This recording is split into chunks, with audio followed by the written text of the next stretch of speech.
कक्षा 3 के विद्यार्थियों नमस्कार। आज आप गणित के अध्याय 1 में सीखेंगे संख्याएं। और संख्याओं में आप सीखेंगे 500 तक की संख्याओं की मात्रात्मक समझ तथा 500 तक की संख्याओं को पढ़ना व लिखना।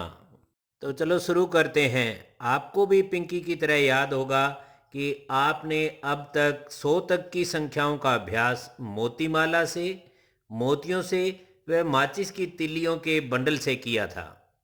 आपको याद है ना, हमने संख्याओं के मान को समझने के लिए तिल्लियों के ढेर में से 10-10 तिल्लियां लेते हुए बंडल का निर्माण किया था। जैसे कि यदि तिल्लियों के ढेर में से हमने कुछ तिल्लियां ली और उनमें से 10 का एक बंडल बनाया और उसके पश्चात भी एक तिल्ली बच गई, तो हमारे पास एक बंडल और एक तिल्ली का मतलब हमारे पास संख्या हो गई 10 और 1 11।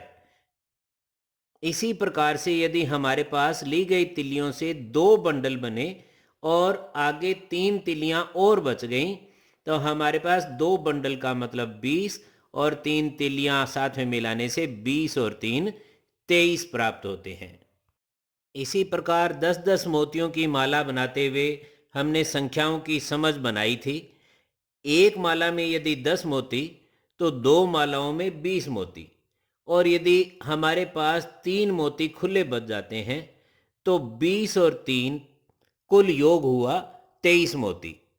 इसी प्रकार से यदि हमारे पास 3 मालाएं हैं तो हुए 3 मालाओं के 30 मोती और खुले मोती बच गए 4, तो 30 और 4 का योग हुआ 34। इस प्रकार की गतिविधियों के माध्यम से आप भी पिंकी की तरह 100 तक की संख्याओं के मान को समझ चुके हैं। प्रिय विद्यार्थियों, संख्याओं की समझ से जीवन में बहुत सारे काम आसानी से किए जा सकते हैं। एक बार की बात है, बांस की टोकरियां बनाने वाले परिवार को कुल्फी की डंडियां बनाने का ऑर्डर मिला। बांस से कुल्फी की डंडियां तो बनाई जा सकती है, लेकिन उस परिवार को 100 से आगे की संख्या नहीं आती थी। उन्होंने किस प्रकार से इस काम को किया, आप भी सीखने का प्रयास कीजिए। राधा ने डंडियां काटना शुरू किया और उसकी बेटी जमुना ने 10-10 के बंडल बनाने शुरू किए, अर्थात 10 डंडियां बराबर एक बंडल। और राधा समझदार थी, उसने 10-10 डंडियों के 10 बंडल को एक साथ बांधकर 100 डंडियों का एक गट्ठर बना दिया। आप समझ गए ना, 10 बंडल बराबर एक गट्ठर, या हम यह भी कह सकते हैं कि 10 बंडल बराबर 100 डंडियां। एक बार पुनः देखते हैं। एक गट्ठर बराबर 100 डंडियां, तथा इस संख्या को हम शब्दों में लिखेंगे 100। इसी प्रकार से 2 गट्ठर हों तो 200 डंडियां, और हम इस संख्या को शब्दों में लिखेंगे 200। 3 गट्ठर बराबर 300 डंडियां, और शब्दों में लिखेंगे 300। 4 गट्ठर बराबर 400 डंडियां, और इसे भी शब्दों में लिखेंगे 400। और यदि 5 गट्ठर हों तो 500 डंडियां होंगी और शब्दों में लिखेंगे 500।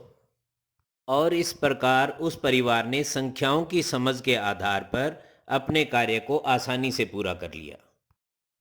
चलो एक बार पुनः दोहराते हुए इसका अभ्यास करते हैं। एक बंडल बराबर 10 डंडियां, और 10 बंडल बराबर एक गट्ठर, और हम ये भी कह सकते हैं कि एक गट्ठर बराबर 100 डंडियां। अब इस आधार पर हम एक जोड़ करके देखते हैं। अब आपने बहुत ही ध्यान से और समझकर बताना है कि यदि 4 गट्ठर, 6 बंडल और 7 डंडियां हों तो कुल कितनी डंडियां होंगी।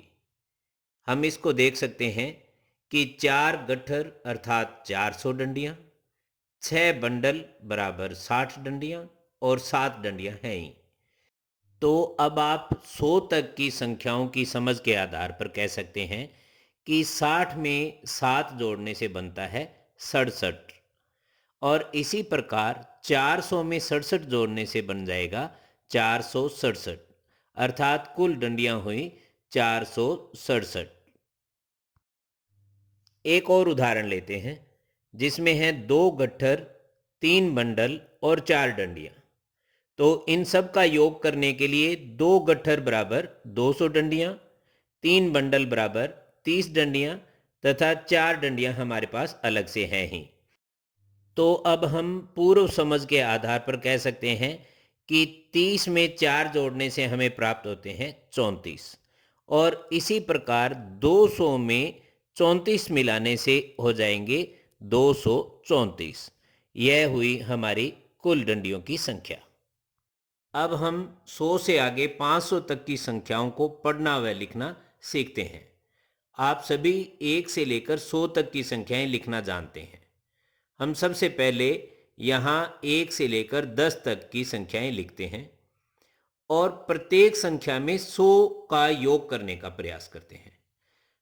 तो हमारे पास सबसे पहले 100 में 1 जोड़ने से होगा 101, 100 में 2 का योग करें तो ये होगा 102, इसी प्रकार 100 में 3 का योग करेंगे तो ये हो जाएगा 103, इसी प्रकार से 100 में 4 का योग करेंगे तो 104, लगातार आगे बढ़ते जाएंगे। 100 में 5 का योग करेंगे तो 105, 6 का योग करेंगे तो 106, 7 का योग करेंगे तो 107, 8 का योग करेंगे तो 108, 9 का योग करेंगे तो 109 और 10 का योग करते हैं तो 110।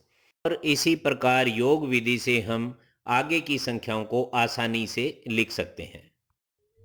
है ना आसान और सरल 100 से आगे की संख्याओं को लिखना। अब आप आसानी से 100 से आगे की संख्याएं लिख सकते हैं।